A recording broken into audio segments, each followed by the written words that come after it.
Terima kasih Tuan Pengerusi.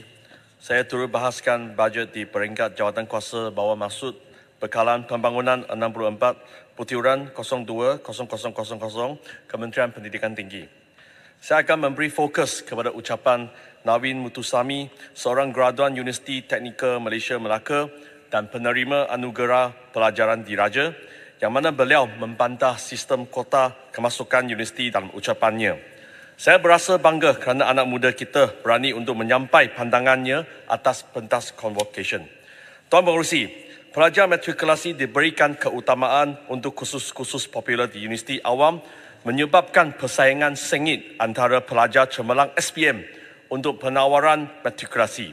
Mereka tahu, jika mereka gagal masuk matrikulasi, mereka terpaksa ambil peperiksaan STPM yang mencabar untuk mendapatkan penawaran kursus-kursus kritikal ataupun kursus-kursus popular di universiti awam. Matrikulasi mempunyai sistem kota Bumiputera sebanyak 90% dan universiti awam memberi keutamaan kepada pelajar matrikulasi. Matrikulasi yang bergantung pada sistem kota perkauman sebenarnya memperoleh unfair advantage dan menyebabkan structural violence. Sebelum saya teruskan, saya ingin ucapkan terima kasih kepada Kementerian kerana membekalkan statistik berkenaan. Statistik tersebut menunjukkan bilangan calon lepasan STPM yang diberi tawaran program-program kompetitif melalui UPU online adalah melampau rendah.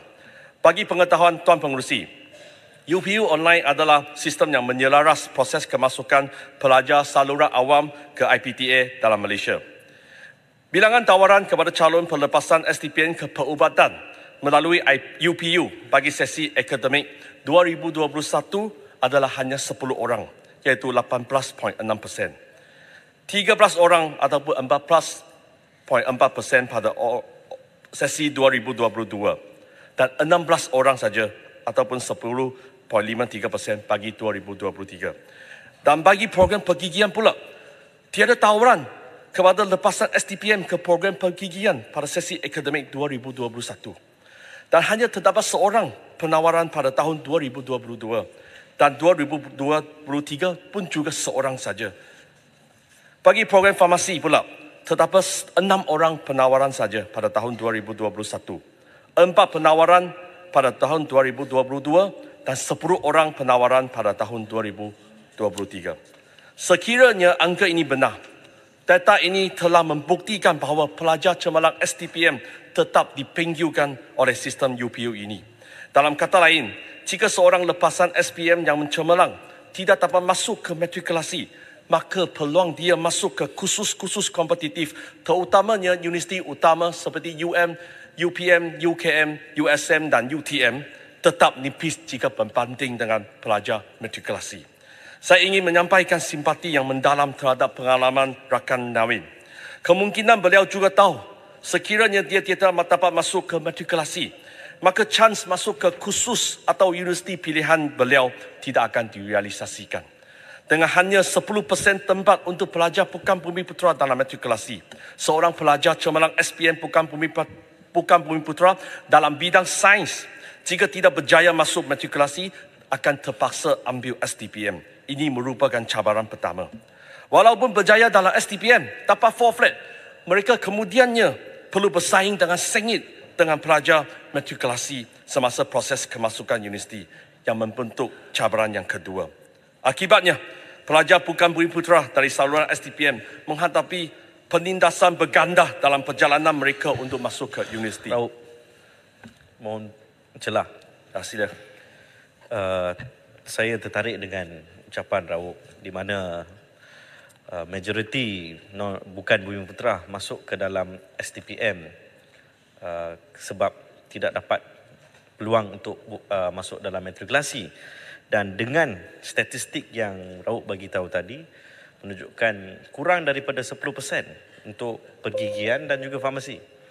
Dan ini akan menjadi satu masalah besar untuk komuniti bukan Islam untuk dapat peluang untuk sambung belajar khususnya professional studies macam doktor, farmasis, dentistry. Dan ini juga akan secara terus terang mengurangkan keyakinan anak muda terutamanya bukan Bumiputera terhadap sistem sistem education system in Malaysia. Apa pandangan Raub? Ya, saya setuju apa yang dikatakan oleh Batu dan saya akan terangkan lebih detail itu solusi untuk merombak sistem kemasukan universiti. Terdapat keperluan segera bagi kerajaan untuk merombak sistem kemasukan universiti, menghentikan ketidakadilan terhadap pelajar bukan bumi putra di STPM yang cemerlang. Saya juga menyeru untuk penyatuan matrikulasi dan STPM, unified STPM dan matriculation, membolehkan pelajar dari sekolah-sekolah menengah kebangsaan tanpa mengira enik mengambil peperiksaan yang seragam supaya menegakkan prinsip kemasukan yang adil. Kita perlu mengalihkan dari sistem kota ke sistem afirmatif.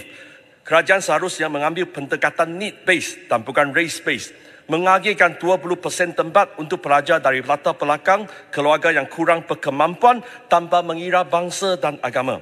Penggunaan sistem markah bonus boleh memberi keutamaan kepada mereka dalam proses kemasukan universiti. Contohnya, seorang pelajar B40 mendapat keputusan 3.0 dalam STPM. Dia boleh tambah 5% markah bonus. Jadikan keputusannya sebanyak 3.15 poin. Langkah ini akan memastikan perlindungan terhadap golongan Melayu, Cina, India, orang asli, Iban dan Kadazan yang kurang bernasib baik. Sistem pendidikan dan kemasukan universiti perlu reformasi yang segera untuk mengelakkan brain drain dan bagi memastikan anak-anak kita diberi layanan yang adil untuk merealisasikan bakat mereka di Malaysia. Sekian, terima kasih.